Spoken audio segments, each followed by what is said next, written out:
नमस्कार विद्यार्थी मित्रांनो, मी रुपाली देवरमनी। आज इयत्ता 8वी कविता 9वी आहे विद्या प्रशंसा या कवितेबद्दल आपण माहिती पाहणार आहोत। तर कवितेचे कवींचं नाव आहे कृष्णशास्त्री चिपळूणकर।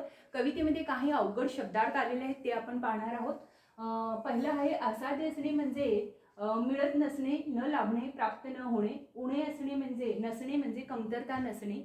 त्यानंतर आहे दुःख निवारण म्हणजे दुःख दूर करणे, निवारण करणे। कनक म्हणजे सोने, भुवनी म्हणजे पृथ्वी व भूषणे म्हणजे अलंकार, अद्भुत म्हणजे विलक्षण, चिंतित म्हणजे मनात असलेले, समस्त म्हणजे सर्व, भारी म्हणजे खूप, सखल म्हणजे सर्व। अशा प्रकारे कवितेत आलेले काही अवघड शब्द आपण पाहिलेले आहोत।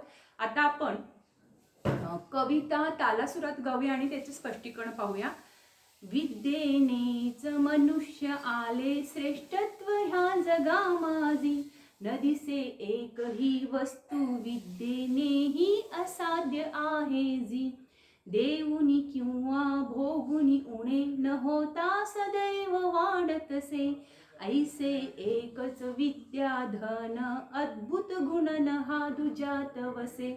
नानाविध रत्नांची कनकांची असती भूषणे फार, परिविद्या सम एकही शोभादायक नसे अलंकार।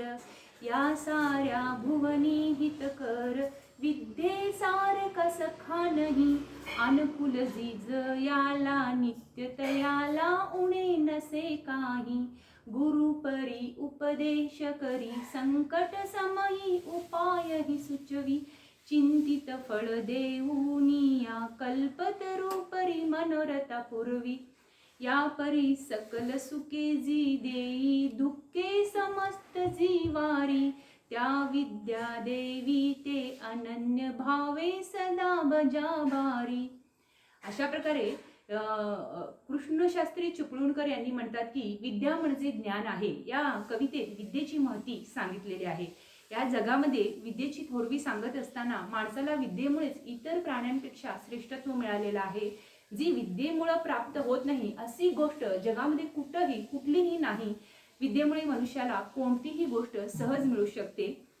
देऊनी किंवा भोगुनी उणे, न होता सदैव वाढतसे, ऐसे एकच विद्या धन, अद्भुत गुण न दुजात वसे।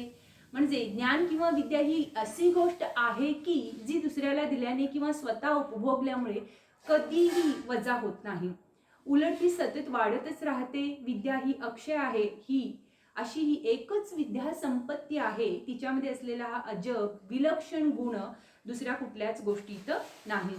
नानाविध रत्नांची कनकांची असती भूषणे फार, परिविद्या सम एकही शोभादायक नसे अलंकार।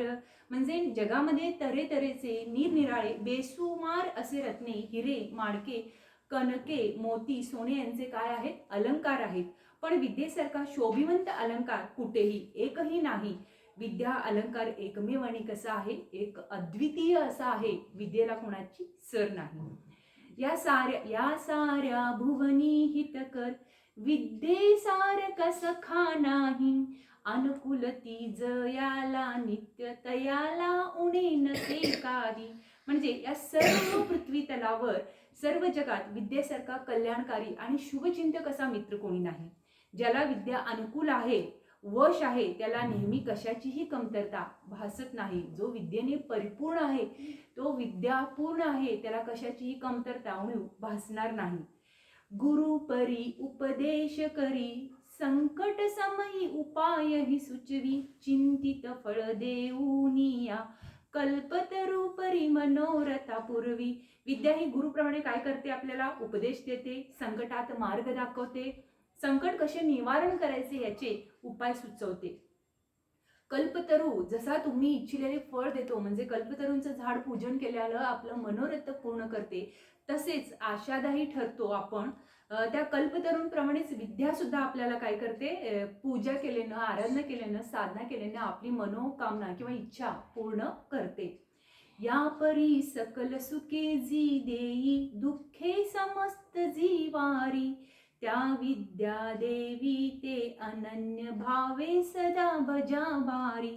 म्हणजे अशा प्रकारे सर्व सुखे देणारी व सर्व दुखे हरण करणारी ही विद्या देवता आहे.